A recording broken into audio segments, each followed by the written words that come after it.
ஆமென். என்னுடைய சரீரம் ரட்சிக்கப்பட்டிருந்தானா, என்னுடைய இருதயம் ரட்சிக்கப்பட்டிருந்தானா, நான் எல்லா தீங்கிலிருந்தும் சுகமாய் தேவனாகிய கர்த்தர் தங்க பண்ணுவார். ஹalleluya. ரட்சிப்பு தான் எனக்கு ஃபர்ஸ்ட். அந்த ரட்சிப்பு ஃபர்ஸ்ட் எனக்கு தேவை அப்படின்னு சொன்னா என் தேவை, என்னுடைய நீட்ஸ் எல்லாம், என்னுடைய எண்ணம் எல்லாம் கிறிஸ்து மேல இருக்கும். ஹalleluya. அப்ப கிறிஸ்து மேல இருந்தானா என்னுடைய நீட்ஸ் ஆகிய அந்த சால்வேஷன் எனக்குள்ள ஃபுல்ஃபில் ஆகுது.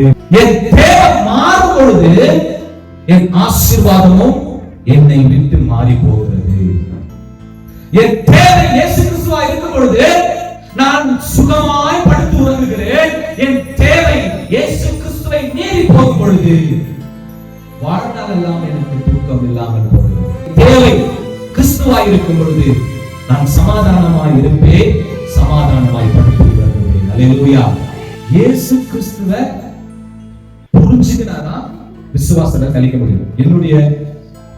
என்னுடைய ஒரு எண்ணம் இதுதான். ஹalleluya. புரிஞ்சுக்காம விசுவாசத்தை நிலைக்க முடியாது. ஆமென். கோலியாத்தை தாவீது அடிச்சாரு. அடிச்ச மாத்திரத்திலே புகழ்ச்சி எல்லாம் தாவீதுக்கு போச்சு. புகழ்ச்சி எல்லாம் தாவீதுக்கு போன சவுலுக்கு போராம வந்துச்சு. சவுலுக்கு போராம வந்ததுமே தாவீதை சாகடிக்கணும்னு சொல்லி நினைச்சிட்டாரு. அவர் சாகடிக்கணும்னு எப்ப நினைச்சாரோ அப்பத்துல இருந்து தாவீது போகல. ஹalleluya. அதுக்கப்புறம் சவுல் மரிக்கிறாரு. சவுல் மரிச்ச உடனே தாவீது ராஜபாரத்துல உட்கார்றாரு. அந்த ராஜபாரத்துல கூட தன் பிள்ளை ஏற்படுறான். தன் பிள்ளை ஏற்பட்டு தாவீதை சாகடிக்கணும்னு சொல்லி அவன் நினைக்கிறான். அதுல இருந்து தூக்கம் போயிடுச்சு. வெளியே போய் காத்து நின்ற தாவீதுக்கு ஒரு துர்செய்தி வருது.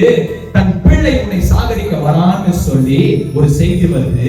அந்த பிள்ளை தன்னை சாகடிக்க வரான்னு சொல்லி தெரிஞ்சுக்கணும். தாவீது சொல்றாரு, என் பிள்ளை மீது ஒன்றும் கையை போடாதீங்க அப்படின்னு சொல்றாரு.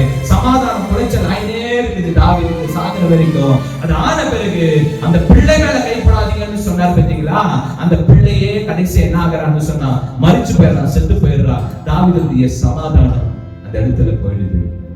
என்னதான் தாவீது அலக்கழிச்சு இருந்தாலும் அந்த அலக்கழிக்கிற தாவீதுக்கு தான் தெரியும் சமாதானம் எங்க இருக்குதுன்னு சொல்லி. அதுக்கு தான் அவர் சொல்றாரு, கர்த்தரை நான் தேவையா ஏற்றுக்கொள்ளும் பொழுது ரட்சிப்பு எனக்குள்ள நிலைக்கிறது.